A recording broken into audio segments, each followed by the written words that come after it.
Coach Mullen, and now this is starting to get a little bit out of hand. Yeah, Florida needs to get out of here. They got a big game next week against Georgia, and I think that's what Dan Mullen was trying to do, is prevent any one of his players from doing something stupid. This is getting ugly. There's punches being thrown. Yeah, that's getting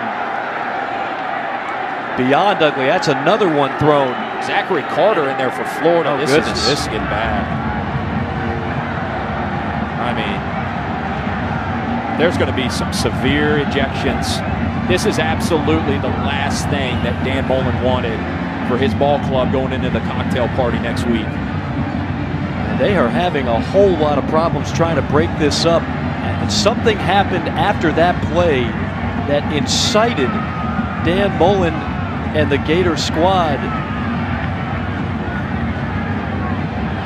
And I believe Kyle Trask might have taken a shot late, and that, I mean, you don't see Dan Mullen with that look very often. He was absolutely irate. I thought he was running out there because he was trying to break up his players from doing something dumb. Didn't want him to get a cheap ejection and be out the first half. But I think you're right, Mike. I think somebody took a hit on Trask. His offensive linemen were trying to defend him, and by the time Dan Mullen got out there, it was a little too late. There's a lot to unfold here, and I think the SEC office in Birmingham is probably going to be up late. It was going to be just kind of a ho-hum final play of the half, and next thing you know, it got ugly in a hurry. And no doubt video of this will be looked at.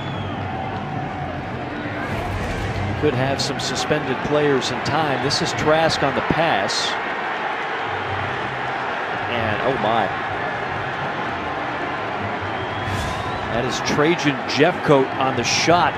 Now you got Dan Mullen and Eli Drinkwitz going at it. Well, I mean, these are two head coaches I can promise you will not back down. Now, that's a good sign. I like to see that. Little handshake, little discussion. Going to talk things over with referee David Smith. The thing is, how, if you're the officiating crew, how are you going to weed through this? Yeah, exactly. I mean, how are you going to figure out all the extracurricular activity? Who threw a punch? There were a lot of them. And who's going to be out for the second half of this game at bare minimum? Well, I can tell you one of them is going to be Zachary Carter. He was one for Florida that I saw throwing several punches. And there were guys from Missouri throwing several punches as well. I just couldn't decipher through the numbers of who they were and who it was. But whenever we get a chance, obviously we'll show the replay of the hit that kind of sparked all of this. And, you know, Mike, on first sight of the hit, I didn't think it was necessarily dirty. Again, on first glance, and we'll take a peek at it here and again in a second, but that is absolutely what Florida and the offensive line were all upset about. A lot to sort out when we get ready for the second half. The studio is going to sort out a busy day of SEC football.